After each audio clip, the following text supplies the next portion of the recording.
Buenos días. Bueno, para transformar el mundo yo hablaría de dos conceptos fundamentalmente. Uno tiene que ver con innovación y otro con sostenibilidad. El de innovación dice algo así como qué se necesita para llevar una idea desde el inicio hasta el mercado con éxito, ese viaje de la innovación, y eso lo llamamos el proceso de la innovación.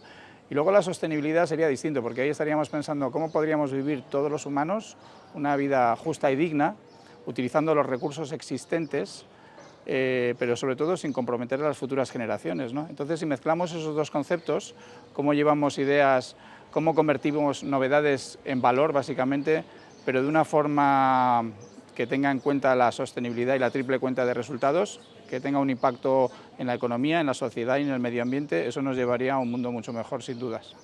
Las herramientas que necesitamos para facilitar la innovación yo las distinguiría en dos grandes bloques.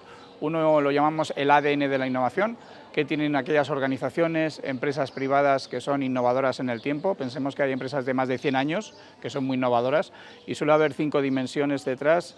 Hablamos de visión y estrategia, hablamos de estilos de liderazgo, hablamos de cultura, de todos los procesos de la organización y de los entornos del trabajo que permiten sacar esa innovación. Pero luego, en el proceso de la innovación, en el lanzamiento de productos, servicios, soluciones y experiencias, en teoría hasta el mercado o las audiencias con éxito, pues hay un montón de métodos que vienen desde los años 50, incluso con la NASA, ya teníamos metodologías como fase puerta o state gate. En la actualidad los métodos ponen mucho más al usuario en el centro de todo. Tenemos, por ejemplo, métodos como design thinking. Ese método vendría de innovación, que además se cruzan con otros métodos que vienen de otras áreas como la agilidad o como la creatividad. Por ejemplo, en agilidad tendríamos Scrum, que es un método para hacer cosas más ágiles y rápidas, ¿no? Y luego, por ejemplo, en resolución de problemas creativos o CPS, que es como se conoce esa técnica, pues tendríamos un método que viene de la creatividad más pura, ¿no? Entonces, en esa mezcla o conjunción de distintos métodos de emprendimiento, de creatividad, de agilidad, de innovación, ahí es donde damos con la tecla perfecta para poder innovar con éxito.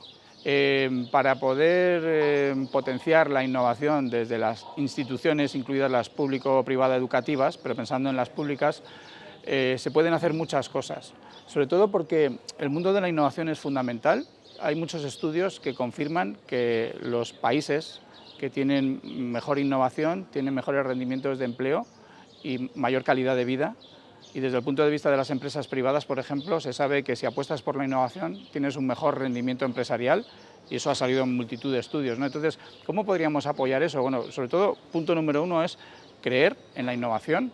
Entonces, hay zonas del mundo donde se apuesta o se invierte un porcentaje del Producto Interior Bruto para la innovación en el país, y entonces tenemos desde un 5 y pico % en algunas zonas del mundo, pues hasta un 1%, digamos, ¿no? En los principales países del mundo, ¿no? Entonces, claro, al final tienes que ver cómo consigues, como país, poder dedicar un esfuerzo mayor a la innovación desde el PIB, ¿no? Esa sería una, ¿no? Pero luego hay otras componentes que tienen que ver incluso con cómo somos los españoles en este caso, ¿no? Somos personas muy creativas. Yo abogo mucho por un concepto que es que podríamos ser campeones del mundo en creatividad, y lo creo firmemente, porque cuando estudias la creatividad te das cuenta de que hay una serie de componentes que están alrededor que tienen que ver muchísimo con la sociabilidad, incluso con el clima, con el entorno, nuestra forma de ser. Y entonces, en ese empuje de la innovación yo incluiría varias cosas, ¿no? Incluiría empujar la innovación, empujar la creatividad y ahora empujar la tecnología, sin dudas. La distinción entre cómo se podría potenciar la creatividad, pensamos que puede estar relegada por la sociedad. Realmente primero hay que entender un poco la diferencia entre creatividad e innovación, y están conectadas de alguna manera, ¿no? Yo puedo tener una idea creativa para un libro de ciencia ficción o para un producto nuevo. Si yo esa idea la dejo en mi cabeza o la meto en un cajón en mi casa y no lo ve nadie, eso es creatividad, creatividad pura, ¿no? Si yo consigo que eso que tengo en la cabeza haga el viaje, el proceso de la innovación, que llegue con éxito a algo, un mercado, una audiencia, ese viaje para llegar con éxito es lo que llamamos innovación. Entonces, realmente para tener una buena innovación, en el origen tienes que tener mucha creatividad, ¿no? El problema es que la creatividad, como no es la parte que llega con éxito al mercado y la que monetiza o la que da esos retornos interesantes, muchas veces se infravalora o no se entiende bien, ¿no?